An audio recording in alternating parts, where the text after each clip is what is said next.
d'étudier un texte. Est-ce qu'on peut l'étudier par induction et est-ce qu'on peut l'étudier par déduction?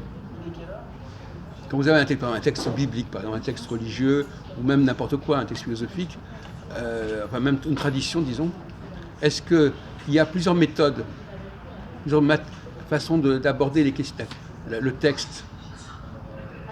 Ça complète un peu notre discussion sur théorie et pratique, parce qu'il y a des problèmes de méthodologie et d'épistémologie. Par déduction. Comment vous travailleriez, vous, par rapport à un texte? Vous travailleriez par déduction ou par induction? Enfin, vous le dire dans vos propres mots, vous n'êtes pas obligé d'employer cette expression. Ouais, c'est difficile à dire parce que je ne sais pas trop, c'est vrai, les textes. Si, des textes bibliques, un texte des évangiles, je ne sais pas, n'importe quoi, ou un récit historique, enfin, n'importe quoi, une page de journal. Vous avez un texte sous les yeux, vous le lisez dans quel... Voilà, la plupart du temps, c'est par déduction, on déduit. On déduit ce qui est écrit. Induction, c'est-à-dire que ça dépend ce que dit le texte aussi, c'est sûr. Si le texte il parle de particuliers et qu'on peut faire comparaison avec d'autres particuliers qu'on connaît, on peut remonter à une loi générale, oui, aussi. Donc là, on travaille par induction, il y a une induction. Et en principe, c'est plutôt déductif. Attendez, je crois que vous regardez un petit peu dans... Bon, on va prendre les problèmes un peu autrement. On va essayer de ne pas employer des mots qui vous dépassent un petit peu.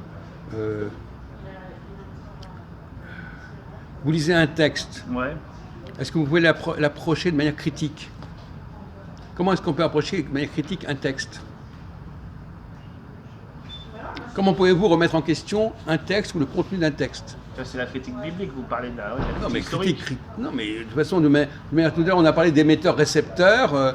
Bon, voilà, le type, vous entendez quelque chose, vous portez un jugement, vous avez une approche, une réaction par rapport à ce qu'on vous dit. C'est ça aussi le rôle du récepteur. Ouais, le texte, il faut essayer faut le lire et voir la cohérence du texte, de quoi il parle. Et après, pour critiquer le texte, voir si ce texte-là n'a pas été faussé par rapport à un autre, il faut avoir plusieurs exemplaires, bien sûr, il faut comparer les exemplaires entre eux, ça c'est un travail de critique. Après, il faut voir ce qui est dit dans le texte par rapport à la période, s'il y a des incohérences, il y a des techniques de critique, mais moi je les connais, c'est une science particulière, la critique de... Mais tout le monde a un rapport au texte. Bah sinon, bien sûr, on critique la première approche, ça on lit le texte, on essaie de voir s'il y a des incohérences. Alors, d'ailleurs, le mot texte, ça peut être aussi le mot propos.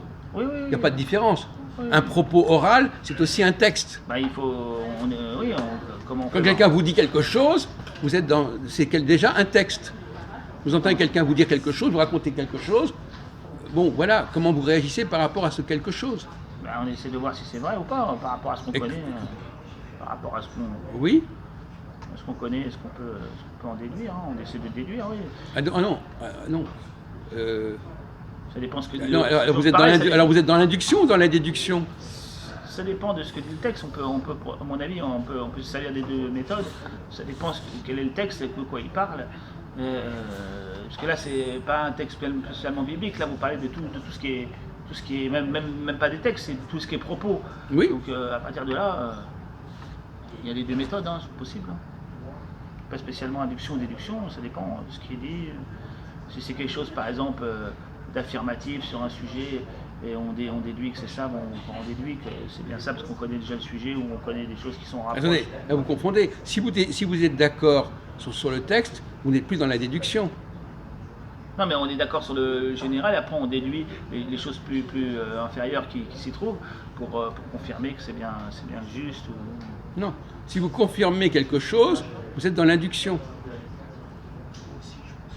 La déduction, c'est... Le mot induction, qu'est-ce que vous entendez par induction? Ah bah oui, mais d'accord, oui. Qu'est-ce que la définition, parce que l'induction, normalement, l'induction, c'est vraiment l'inverse. La déduction, c'est une induction, c'est qu'on analyse des lois particulières. Par exemple, on sait que l'or conduit à l'électricité, on sait que le nickel conduit à l'électricité, on sait que, et après on déduit que tous les métaux sont conducteurs à l'électricité. On remonte à une loi générale, c'est ça l'induction. Donc ça dépend de ce qui est dit, de quoi on parle. Non, attendez, C'est la définition de l'induction que j'ai, moi. Peut-être que vous avez une... Non, mais c'est pas que l'induction, mais vous mélangez tout de suite, vous mélangez les deux, c'est ça que je ne comprends pas. Vous dites induction, et puis tout de suite ça devient de la déduction. Bah, ça dépend du texte, on peut soit déduire, soit induire, ça dépend de ce qui est dit. Ça dépend du texte, le propos qui est dit. Bon, posons le problème autrement. Les gens intelligents, ils sont dans l'induction ou dans la déduction? Ils se servent des deux.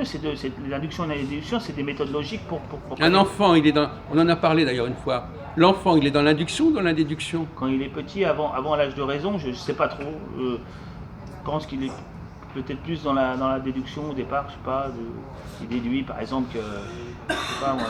Vous connaissez la fameuse formule, c'est écrit dans le journal. Bon, donc la personne voit un truc, et l'expression, il a dit que. Oui, elle a dit que. Et là, il répète une information. Là, il donne pas d'ailleurs son avis dessus. Il fait que répéter une information. Après, je sais pas si le. Non, à partir du moment où il ne fait que répéter l'information, il est déjà dans la déduction. Parce qu'il dit, voilà, c'est a été dit comme ça, c'est écrit comme ça. Non, mais la déduction, c'est quoi? C'est de partir de certains principes et d'aller plus aux choses particulières. Donc, quand on fait que répéter une chose comme ça ou qu'on dit c'est marqué là, on cite une source, c'est tout. Mais on ne déduit pas, il n'y a pas d'induction ni déduction. Si, implicitement, c'est une déduction. Implicitement. Parce que vous dites, il a dit ça. Donc ça veut dire que je tiens compte de ce qu'il a dit et je vois les choses par rapport à ce qu'il m'a dit. Non, je suis désolé. Je vois les choses comme on m'a dit que... Voilà, on m'a dit que c'était comme ça, je les vois comme ça. Mais c'est pas une déduction... c'est une déduction.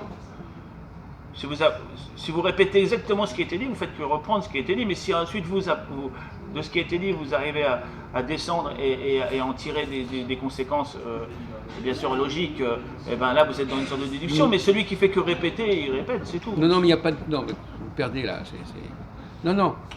À partir du moment où vous partez de quelque chose qui vous a été dit, et vous en tirez n'importe quoi, vous êtes toujours dans la déduction. On ne tire pas n'importe quoi, on en tire ce qui est l'inférence. Peu importe, n'importe quoi, c'est une façon de parler. Logique, vous en disiez quelque chose, on ne joue pas sur les mots. Du moment que vous partez de ce qui a été dit, et que vous ne vous remettez pas en question ce qui a été dit. Vous ne dites pas, par exemple, vous dire, on va le réinterpréter. Entre par exemple quelqu'un qui va... Non, mais si quelque chose est dit, par exemple, moi s'il y a un texte, je vous fais référence à la source, je vous dis la chose, je ne vais pas mettre ou remettre en question, je vous fais que vous transmettre une information. Si après, on me demande qu'est-ce que j'en pense, soit je peux être d'accord complètement avec la chose et dire oui, je suis tout à fait d'accord, ou être complètement pas d'accord, remettre en question partiellement. Oui. Si vous remettez, si vous remettez en question, au nom de quoi vous remettez en question? Ah je remets en question au nom qu'il y a des incohérences, des choses qui ne conviennent pas, que ça c'est pas logique. Justement, là, vous faites jouer l'induction. Vous partez d'informations qui vous permettent de dire que ce qu'on vous a dit n'était pas valable. On peut dire que c'est une sorte d'induction, oui. Donc, non, mais je veux dire que plus vous avez des connaissances qui vous sont propres, plus vous pouvez porter un jugement critique sur ce qu'on vous dit. Il y a une sorte d'induction là, oui. Sur la critique. Là, celui qui n'a pas d'informations qui lui sont propres, il va être prisonnier de la déduction. Il va être prisonnier de l'affirmation plutôt. C'est même pas non mais peu importe. Non mais on peut couper, on peut employer des mots, etc. Il va être prisonnier il va être dans la déduction. On va y aller, Merci. On va y aller.